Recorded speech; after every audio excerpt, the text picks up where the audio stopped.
Kampus Merdeka merupakan program dari Kemendikti yang luar biasa. Dan Kampus Merdeka banyak menolong teman-teman yang ada di daerah yang ingin mengenyam pendidikan yang lebih tinggi untuk peningkatan SDM mereka. Nah, di sini jumpa lagi dengan saya, Dr. Erna Bayu, DED, DCL. Saya ada di Puskesmas Tarus, Kecamatan Kupang Tengah. Di sini saya akan mewawancarai kepala puskesmasnya dan staf gizinya. Nah, saudaraku yang terkasih, di sini pula di Puskesmas Tarus, mahasiswa kami dari profesi sedang berpraktek dan menjalankan program pendidikan dan pengabdian serta mempertajam keilmuannya di puskesmas yang luar biasa ini. Baik Ibu, Ibu namanya siapa Ibu? Ibu Marcella Masneno. Baik, Ibu Marcella Masneno, saya ingin sekali bertanya banyak hal, tapi saya ingin bertanya satu pertanyaan yang mungkin meliputi banyak hal yang ada dalam pikiran saya. Ibu bisa kasih gambaran tentang puskesmas ini bagaimana, program-programnya seperti apa, harapan Ibu dengan adanya mahasiswa strada atau IIK strada yang praktek di sini itu bagaimana? Silakan Ibu. Kalau untuk Puskesmas Tarus, dia membawahi 8 pustu dan terdiri dari 57.000 jumlah penduduk. 57.000 jumlah penduduk Kecamatan Kupang Tengah. Nah, program-program yang dijalankan di Puskesmas Tarus di sini banyak sekali program yang kita jalankan, tapi untuk sekarang kita ada program unggulan yang lagi kita jalankan, yaitu tentang program stunting. Program stunting, program yang mendunia, tapi di Indonesia program ini membuat telinga kita menjadi merah membara ya, karena ini program harus kita selesaikan sebelum pilkada. Betul ya Bu? Iya. Nah, untuk jumlah bayi balita di Kecamatan Kupang Tengah, kita mempunyai 3.441 jumlah bayi balita yang tersebar di 8 desa dan di 54 posyandu. Oke. Ya. Jadi untuk presentase stunting kita sekarang berada di 7,9%. 7,9% dari berapa Bu? 11%. Dari 11% ke 7%. Iya. Berarti turunnya sudah banyak sekali ya. Banyak sekali. Programnya berhasil. Salah satu program yang berhasil dalam waktu 1 tahun. Iya. 1 tahun ini luar biasa.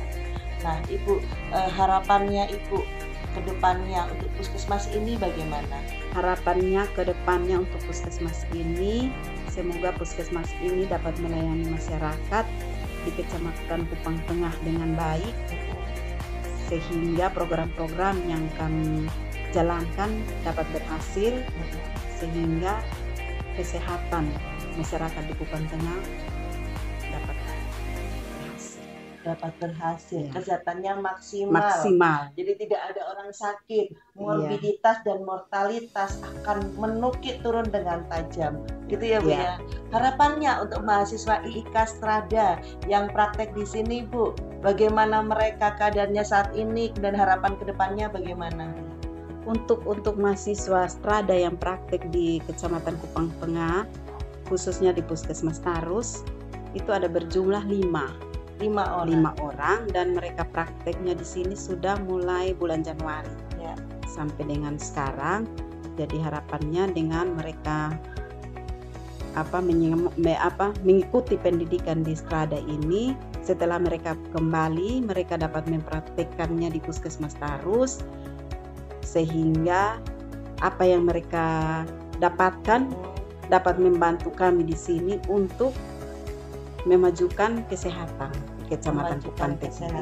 Di Kecamatan Kupang Tengah, khususnya di Puskesmas Tarus. Ibu, kesan-kesannya terhadap IIK Strada, bagaimana kesan-kesan Ibu terhadap IIK Strada Ibu sebagai perguruan tinggi yang non jauh di sana tapi berusaha untuk mendekatkan diri ke masyarakat di NTT khususnya di Kupang ya. Kalau untuk pesan dan kesannya, pertama kami dari Puskesmas Tarus mengucapkan terima kasih karena IIK Strada dapat membantu teman-teman kami sehingga mereka dapat mengikuti pendidikan dengan baik. Terus mereka juga prakteknya di Puskesmas Tarus. Terus untuk kedepannya mudah-mudahan kami juga dari Puskesmas Tarus ada yang berminat, sehingga dari IIK Strada dapat membantu kami sehingga kami juga dapat mengikuti pendidikan di Strada, IIK Strada. Baik. Terima kasih Ibu Kapus ya sudah bersedia untuk diwawancarai. Dan di sini semoga kita bisa MOU by Puskesmas, Bu. Karena dulu kita sudah MOU dengan kabupaten ya, dengan Pemda. Otomatis juga MOU dengan sendirinya dengan Puskesmas yang ada di wilayah kabupaten tersebut. Terima kasih sekali Bu Kapus. Berikutnya saya ingin mewawancarai dengan Ibu Ketua Program yang terkait dengan stunting yang diceritakan tadi. Baik Ibu, Tuhan berkati. Kali ini kita akan berjumpa dengan Ibu Imelda sebagai pucuk program dari stunting karena beliau ada di ranah gizi. Maka kita akan mendengarkan sedikit tentang kiprahnya Puskesmas di Tarus dalam mengatasi stunting melalui program-program dari Subit Gizi. Silakan Ibu, perkenalkan dulu nama Ibu siapa, program Ibu bagaimana. Baik, terima kasih. Nama saya Marilyn Imelda Moi, AMDGZ, dan biasa sehari-hari disapa Imelda.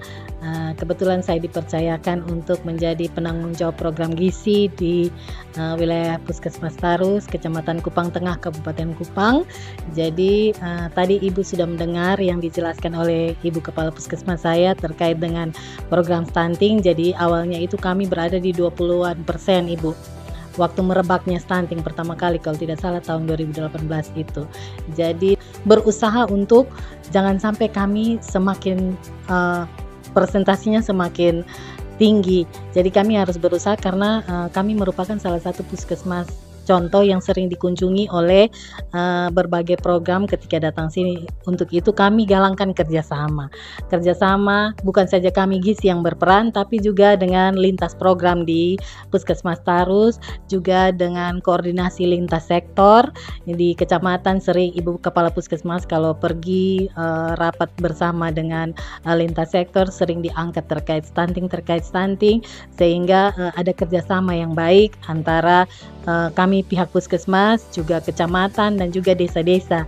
Jadi kepala desa itu diwajibkan untuk perhatian penuh kepada stunting ini, mulai dari kehamilan, ibu hamil sampai kepada balita. Ya. Jadi mereka itu juga meluncurkan program-program dana desa, itu ada di antaranya PMT, bukan saja balita tapi juga ibu hamil. Ibu hamil kek, terutama ibu hamil kek, dan juga ada ibu hamil yang terlihat kurus. Itu sudah diperhatikan dari masa hamilnya untuk supaya mencegah jangan sampai dia melahirkan anak yang stunting ya. Jadi kerjasama ini sangat luar biasa. Terus untuk hasil-hasil penimbangan yang dulu awal-awalnya kader diperbolehkan untuk mengukur, sekarang tidak lagi. Jadi nakes yang wajib turun tangan langsung dalam hal penimbangan dan pengukuran untuk mendapatkan hasil yang terbaik, tentunya dengan alat-alat antropometri yang berstandar Kemenkes.